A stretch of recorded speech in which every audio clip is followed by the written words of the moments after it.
आज एक बहुत बड़ी क्रांति का पंजीयन विभाग में 10 क्रांतियों का सूत्रपात हुआ है।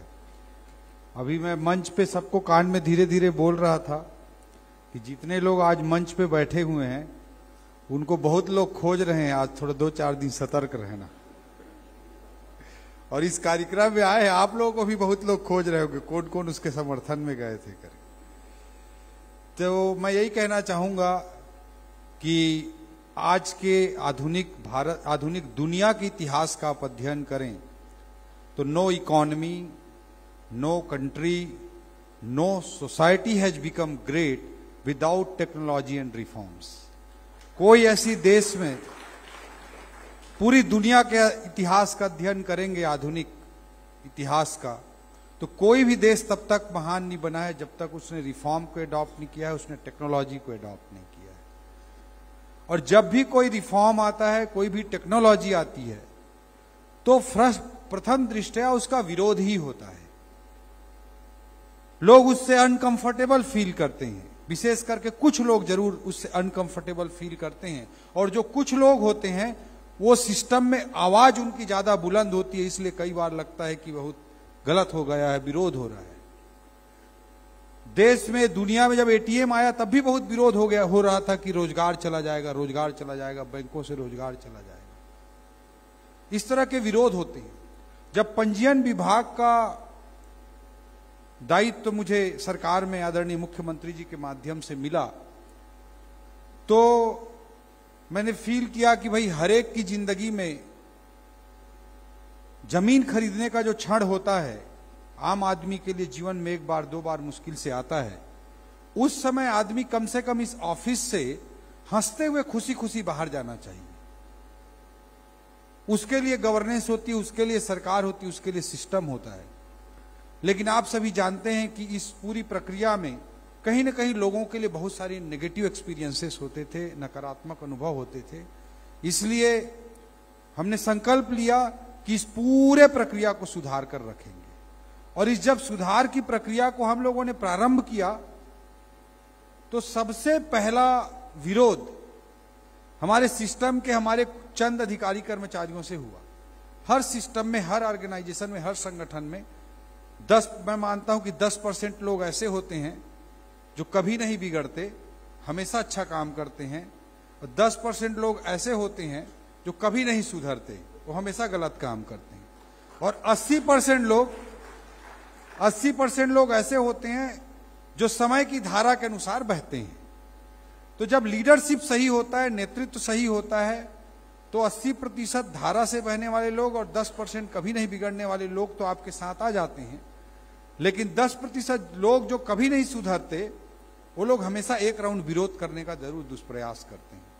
जब हमने रिफॉर्म्स को आदरणीय मुख्यमंत्री जी के नेतृत्व में लागू करना प्रारंभ किया तो बहुत तेजी से इस डिपार्टमेंट में स्ट्राइक की आहट आई। हड़ताल करने की एक बात बहुत तेजी से माहौल के रूप में बनने लगा। तो हमने पहले तैयारी करी थी अपनी टीम के साथ कि भाई अगर विरोध होगा तो कौन कौन लोग विरोध कर सकते हैं। हमने आइडेंटिफाई करके रखा था और हमने उनमें से 6 लोगों की फाइल बनाई थी। 6 लोगों की हमने फाइल बनाई थी। और जब ये आंदोलन के रूप में, हड़ताल के रूप में बदलने जा रहा था, तो हमने उस 6 लोगों के फाइल को मैंने अपने टेबल में मंत्रालय में रखा और उन 6 लोगों को बुलवाया। और बुलवा करके मैंने बोला कि भाई देख लो, मैं पुराने कोई गड्ढे नहीं खोदना चाहता, लेकिन अगर आप समय की धारा के अनुसार रिफॉर्म को स्वागत करोगे, जनता के हित में जो काम हो रहे हैं, सुशासन के लिए जो काम हो रहा है, उसको अगर आप स्वागत करेंगे तो आपके लिए कोई परेशानी नहीं है। नहीं तो ये फाइलें आदरणीय मुख्यमंत्री जी के माध्यम से एसीबी और ईओडब्ल्यू को पहुंच जाएंगी। और अब मैं आपको बताना चाहता हूं, उसमें 6 में से 3 की तो फाइल एक्चुअल में बनी थी।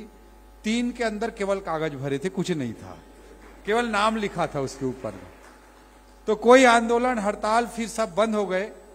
और हम लोग आदरणीय मुख्यमंत्री जी के नेतृत्व में पूरी ईमानदारी के साथ, पूरी निष्ठा के साथ हम लोगों ने, पूरे डिपार्टमेंट ने काम किया। मैं जरूर आज नाम लेना चाहूंगा इस पूरे 1.5 साल की यात्रा में जिसने प्रशासनिक रूप से इस काम को आगे बढ़ाने में बहुत मेहनत किया, दिन रात मेहनत किया। ऐसे हमारे युवा आईएएस अधिकारी पुष्पेंद्र मीणा का मैं जरूर नाम जिक्र करना चाहूंगा।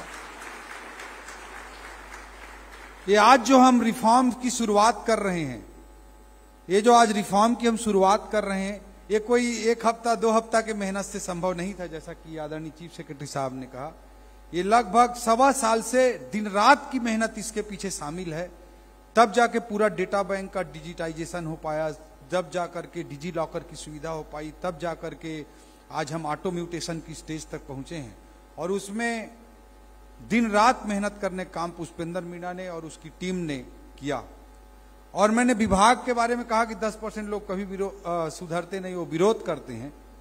बट मेरा एक्सपीरियंस रहा है मेरे 13 साल के प्रशासनिक जीवन के आधार पे कि हर विभाग में 1-2 विभीषण जरूर होते हैं, जिनकी सोच बड़ी नियत साफ होती है, अच्छे होते हैं, जो अच्छा चाहते हैं और अच्छे उद्देश्य के लिए। विभीषण रावण का भेदी बना था, लेकिन अच्छे उद्देश्य के लिए बना था।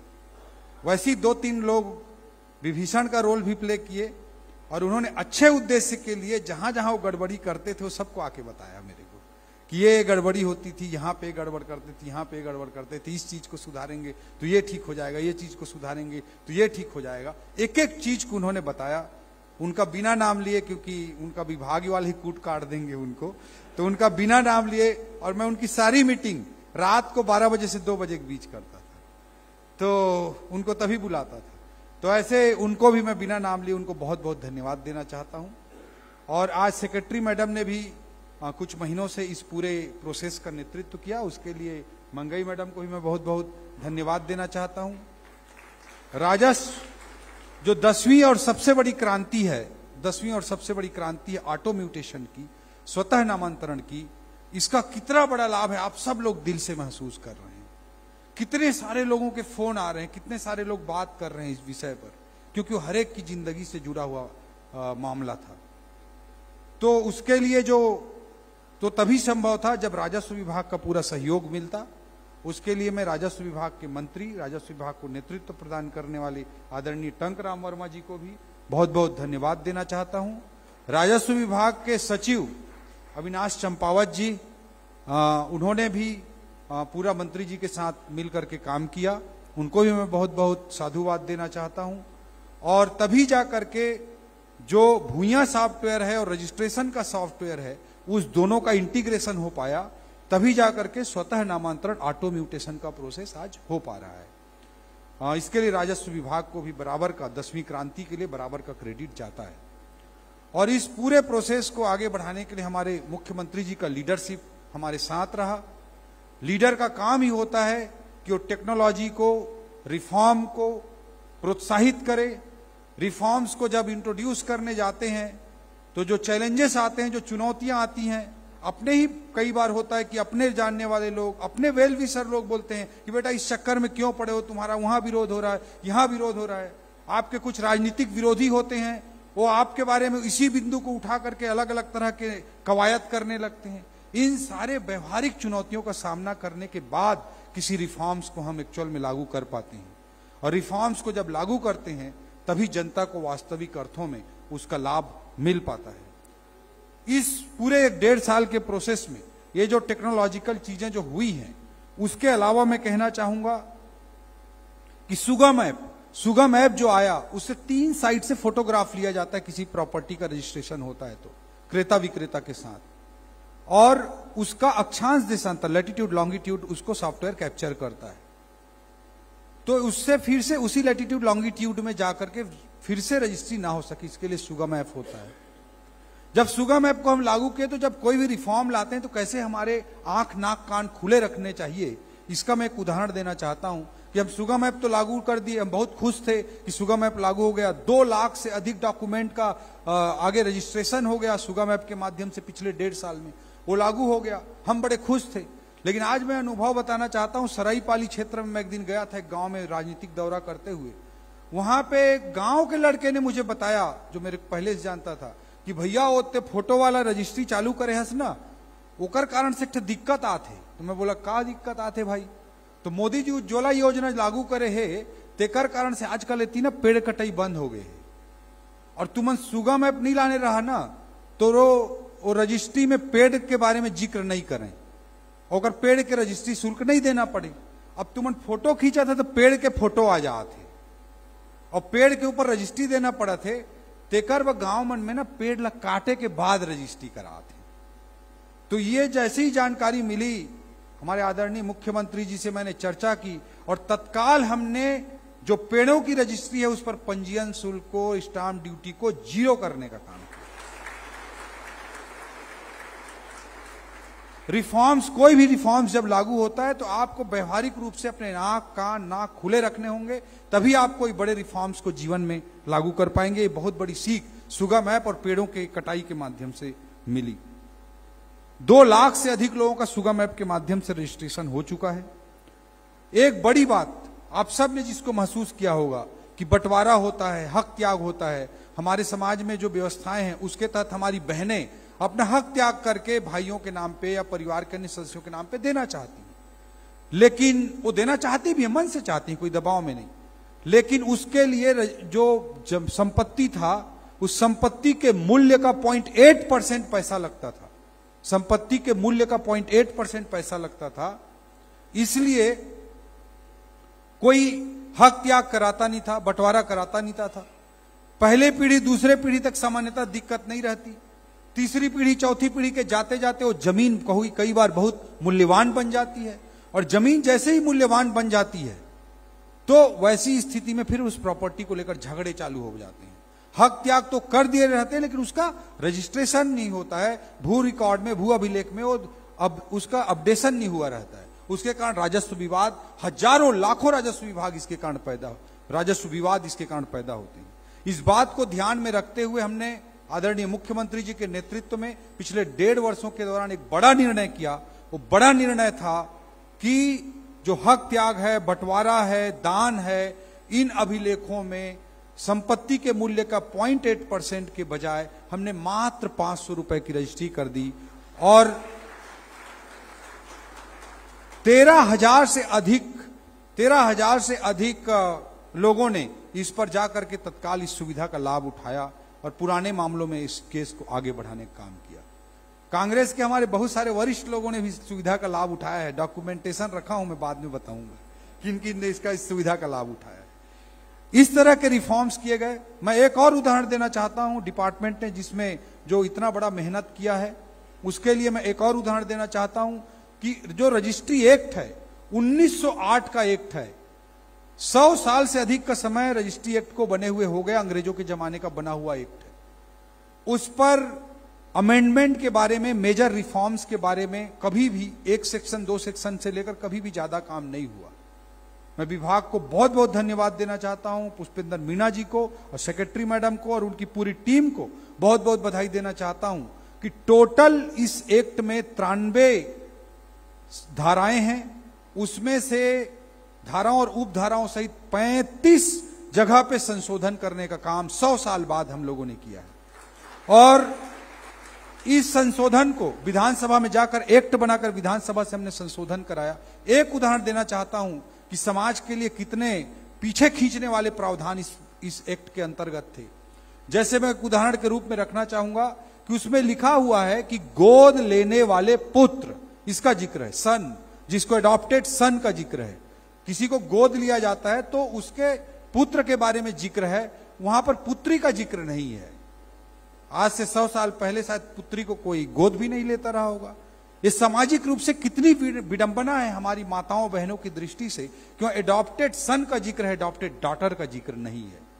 हमने इस तरह के भी चीजों को देखा और एक प्रगतिशील समाज की दृष्टि से पुत्र के साथ साथ पुत्री शब्द को भी, सन के साथ साथ डॉटर शब्द को भी जोड़ने का काम किया।